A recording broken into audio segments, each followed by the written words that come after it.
Olá, amigos de Safras e Mercado, sou o jornalista Alessandro Carvalho. Hoje é sexta-feira, dia 9 de junho. Estamos iniciando o nosso pós-USDA, nosso programa em que a gente repercute, apresenta os dados divulgados no relatório mensal de oferta e demanda do Departamento Norte-Americano de Agricultura, destacando soja, milho e trigo. Estamos com nossos colegas consultores de Safras e Mercado, Luiz Fernando Gutierrez Roque. Tudo bem, Luiz? Bem, Alessandro, tudo bem, Álcio? Mais um relatório do uso daí. É mais um relatório, no caso da soja, bem neutro para o mercado, não trouxe grandes novidades. Vamos falar sobre isso um pouquinho. Olá, Alessandro. Olá, Luiz. Rodrigo, surpreendeu o aumento da produção global? Falamos daqui a pouco sobre. Beleza, Cara, eu já boa. vou compartilhar a tela aqui, dizendo para você entrar em safras.com.br, tem a plataforma Safras lá, peça uma demonstração gratuita, todas as informações do relatório do Departamento Norte-Americano de Agricultura, outras informações dos nossos consultores, da nossa agência de notícias, cotações, tem tudo lá para você. E aqui no nosso canal no YouTube, Safras TV, inscreva-se e ative as notificações, deixe seu comentário e o seu like. Vou compartilhar aqui a tela para a gente já apresentar os números, começando pela soja, como o Luiz vai comentar. Temos aí a indicação da produção americana 23-24, 122,7 milhões de toneladas. Ali do lado a gente tem o número médio da expectativa do mercado, que era 122,6. Em maio, o mesmo número, 122,7. A safra 22-23 como referência, 116,4. Em relação aos estoques americanos, 22-23, 6,26 milhões de toneladas. A indicação nesse relatório agora de junho eram 5,85 em maio. Ali do lado a gente tem a expectativa média do mercado, que era arredondando 6,1 milhões de toneladas. Os estoques americanos 23, 24, safra nova, o relatório colocou 9,5 milhões de toneladas, o mercado esperava na média 9,1, o que era o relatório, o que era indicado em maio, 9,1. Os estoques globais 22, 23, colocados em 101,3. Do lado a gente tem a expectativa média do mercado, que era 100,4 milhões de toneladas. Estoques globais 23, 24, 123,34 milhões de toneladas. O mercado esperava na média 121,7. E a produção brasileira, sempre muito importante, 22, 23, colocada em 156. O mercado esperava 155,5. Houve mais uma vez uma elevação no número em relação ao relatório anterior. A produção argentina, 22, 23, foi colocada em 25 milhões de toneladas. O mercado esperava na média 24,3. Ali embaixo a gente já tem a indicação da safra futura brasileira e também da Argentina. Luiz, o que tu diz aí de todos esses números aí que estão enchendo a tela? Não parece ter assim uma grandes surpresas, né, em relação a outros relatórios, mas é uma coisa que sempre mexe, sempre tem alguma coisa para se olhar. Exatamente, Alessandro. Como eu falei inicialmente, né, um relatório que não trouxe grandes surpresas, né? Embora, se a gente olhar aí né, a fundo os números, né, a gente está vendo basicamente aumento de estoques americanos. Mas é um aumento muito pequeno, né? A gente não viu o USDA mexer aí em números da safra nova. A gente não esperava que o USDA mexesse em números da safra nova. Ele não costuma fazer isso no relatório de junho, porque é um relatório ainda muito preliminar, né? Normalmente ele mantém as suas previsões iniciais de maio, espera o plantio acabar, espera a gente ter todo o mês de junho para ver o desenvolvimento das lavouras, para depois, a partir de julho, começar a mexer, né, nas suas estimativas de produtividade e produção. Então, realmente não surpreende nada. A gente teve um pequeno ajuste de 400 mil toneladas, praticamente aí nos estoques da safra velha e safra nova americana, 22, 23 e 23, 24, mas é basicamente ajustes, são basicamente ajustes pequenos, não mudam, né, a cara dos quadros de nenhuma temporada. São ajustes de final de temporada, basicamente de 22, 23, que está carregando o estoque um pouquinho maior para 23, 24, então usa também não mexer em esmagamento e exportação, então isso é importante, não mexe no lado da demanda. Então são pequenos ajustes, Alessandro, que embora, né, aparentemente sejam negativos para Chicago, basicamente pelo aumento de estoques, são ajustes muito pequenos e a verdade é que o mercado agora, né, já está deixando de lado essa safra velha aí e olhando para a safra nova e olhando para clima, né? Então, embora o relatório tenha um pequeno viés baixista, eu entendo que ele é neutro para o mercado, né? Exatamente por serem ajustes muito pequenos, por não mudarem o quadro, e pelo mercado olhar para clima. E olhando para clima e para condições de lavouras americanas, é importante a gente destacar que os primeiros dados de condições de lavouras de soja dos Estados Unidos vieram abaixo do que a gente viu nos primeiros dados de 2022, né? Então, para o uso né, para os Estados Unidos atingir essa produção 122,7 e a produtividade esperada aí muito alta para confirmar essa produção, as lavouras têm que melhorar. E a gente está percebendo aí na semana passada, as lavouras de milho, por exemplo, pioraram. Então, os dados estão abaixo do que estavam no ano passado. E eu acho que o mercado tá se apoiando, né? Tá encontrando algum suporte nisso e deixando de lado agora esses números parciais aí desse relatório de junho. Então, assim, é um relatório que não traz grandes surpresas, um relatório, na minha opinião, neutro para Chicago. E é isso que a gente está vendo. Até Chicago está encontrando algum suportezinho aí na questão climática, em alguma especulação com relação a uma possível piora nas lavouras na próxima segunda-feira, no próximo relatório semanal. Então é isso, né? Com relação ao Brasil e Argentina também, a gente não tem nenhuma mudança para a safra nova. A mudança na produção argentina para a safra 22-23 já era esperado esse corte. O corte foi um pouquinho menor do que o mercado estava esperando, mas também não muda muita coisa. A safra sul-americana tá precificada. Então, de uma forma geral, aí um relatório, na minha opinião, neutro para Chicago. Chicago vai deixar de lado esses números já a partir de segunda-feira e vai olhar para clima nos Estados Unidos. Olha aí a luz no fim do túnel que todo mundo está esperando para soja e milho aí, alguma quebra, alguma coisa assim, porque está feia a coisa no mercado, né? Bom, vamos falar do milho agora. Temos aí os dados para o milho, o Luiz vai comentar depois. Temos a produção americana 23-24, mantido o número de maio, 387,7 milhões de toneladas. O mercado esperava um número menor que esse, na média, 386,3. Os estoques americanos 22-23 indicados em 36,9, o mercado na média esperava 36,7, em maio eram praticamente 36 milhões de toneladas. Os estoques americanos, safra nova, 23-24, 57,3, o mercado esperava na média praticamente 56,4 milhões de toneladas. Falando de mundo, os estoques globais 22-23, indicados em 297,5 milhões de toneladas, o mercado esperava na média 297,1, em maio eram 297,4, aí 23-24, estoques globais quase 314 milhões de toneladas, acima da expectativa média do mercado, que era 312,8 milhões de toneladas.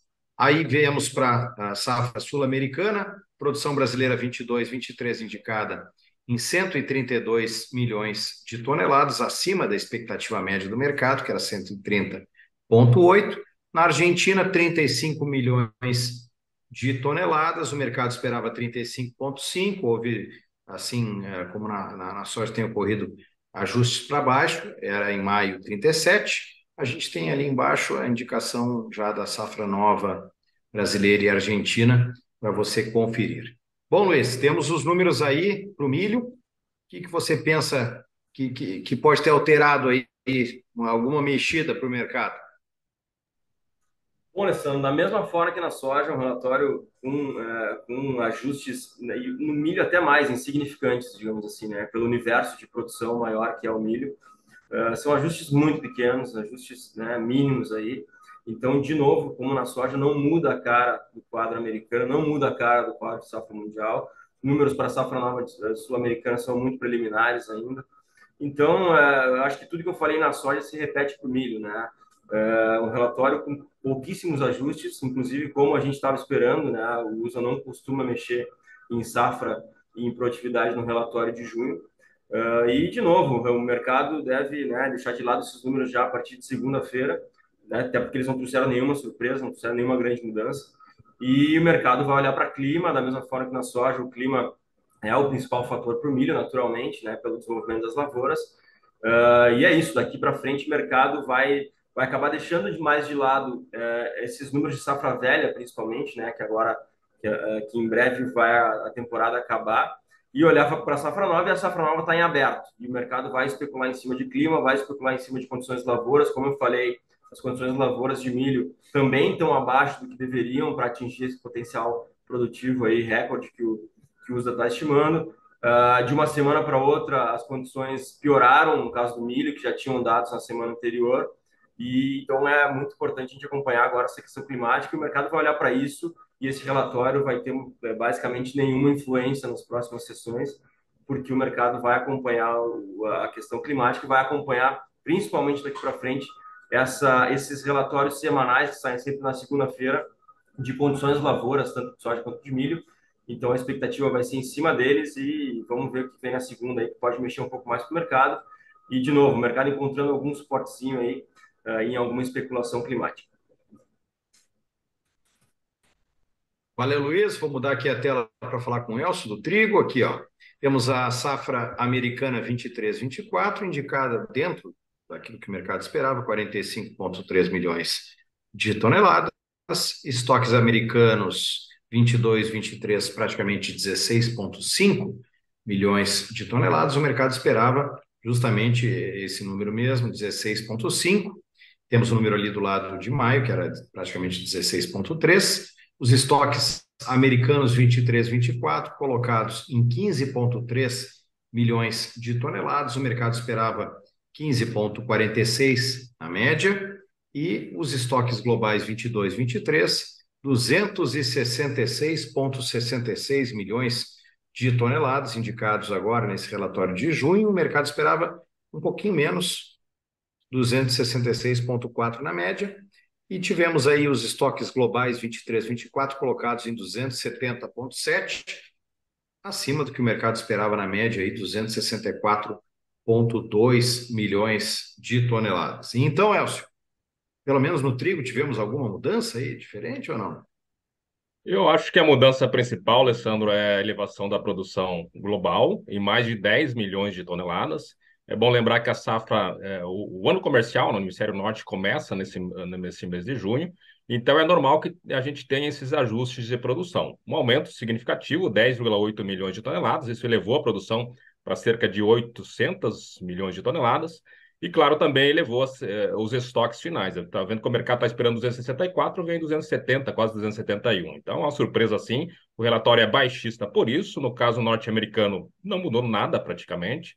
Uma elevação de cerca de 100 mil toneladas na produção, que elevou no mesmo sentido os estoques. Então, Estados Unidos bem tranquilo, nada de novo. As novidades vieram em termos globais, nesse aumento de 10 milhões de toneladas, e veio basicamente do aumento da safra indiana, já em relação ao mês passado, 3,5 milhões, e que eleva em relação ao ano passado um total de 9,5 milhões de toneladas. Então, o ano passado a safra indiana foi prejudicada, teve problemas de clima, a Índia até saiu do mercado internacional, e neste ano tem uma recuperação da produção. A outra grande elevação que a gente teve em relação ao relatório de maio foi na safra russa, um aumento de 3,5 em relação a maio. Isso apenas, na verdade, no caso da Rússia, traz uma redução, né, da queda, que era de 11 milhões, para agora em torno de 7 milhões de toneladas. Então, esses principais ajustes que a gente teve, além do aumento da União Europeia e também da Ucrânia. No caso da Ucrânia, a redução era de 4 milhões, né, esse mês, aumentou um pouco. Então, a redução em relação ao ano passado será só de 3 milhões de toneladas. Então, basicamente é isso. A gente tem que olhar exatamente essa produção que mudou, e para os próximos relatórios a gente tem que ficar atento a alguns fatores, principalmente. Caso da Austrália, a Austrália que tem uma redução em relação ao ano passado estimada em 10 milhões de toneladas, e um clima seco por lá pode trazer, assim, a confirmação de uma safra bem menor na Austrália. A Austrália que colhe praticamente junto com a Argentina. No caso argentino, as chuvas de maio deram uma amenizada numa situação que era muito ruim. A gente pode dizer que só está ruim agora, está menos complicada. Então, a produção que nós temos estimada pelas safras da Argentina em 18 milhões de toneladas, o USDA fala em 19,5. Não acho que seja exagerado se a gente tiver essa melhora climática que permita o plantio e tenhamos uma situação de clima um pouco melhor a partir de agora. Então, também nada de novidade.